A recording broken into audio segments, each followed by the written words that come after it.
I'm going to show you how to add assignments via the module method. So first thing, pick your class, choose modules. Remember, you need to have the blue showing, so if it's hidden, just click up there.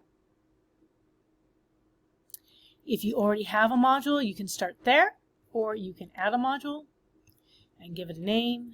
So try 2. That's my module name. It's going to add it to the bottom. Then you add an assignment. So you click on Add Assignment. You're going to create, if you already have one, you can choose it, but I want to show you how to do that. So this is going to be Assignment 3. Why not? It doesn't have any due date or any information, so you do have to click and edit, add info, come here and look at this is important. So you got to put a number of points. You got to say what it's going to be. Maybe it's a quiz. You have to say whether it's not graded. That would not put in your grade book. Like you want them to bring a book, but you don't want to grade it.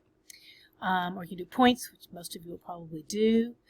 If you say no submission, there will be nothing to grade. So you might want to say online. You could say paper, right? A lot of you are going to do paper assignments. That's fine. But I want to show you, that's the easy one because there's nothing really left after that. But if I do online, maybe I'll say text and file upload.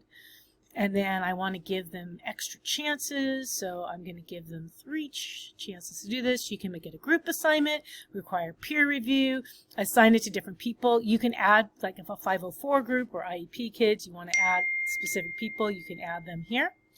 And then put a due date. So I'm going to put this due on August 1st. And we'll make it due at 8:30. You have to have a time, so I like morning just because that way they know it's due that school day. And then you click Save and Publish. You could just do Save, but I'm going to do Save and Publish because I'm pretty sure I got it right.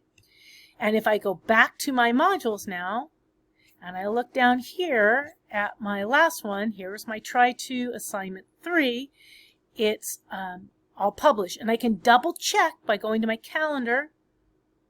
Make sure you're in the right calendar. I put in my AP Physics 1 class, and I made it due August 1st, so I'm going to come over here, and there it is, Assignment 3. You're done.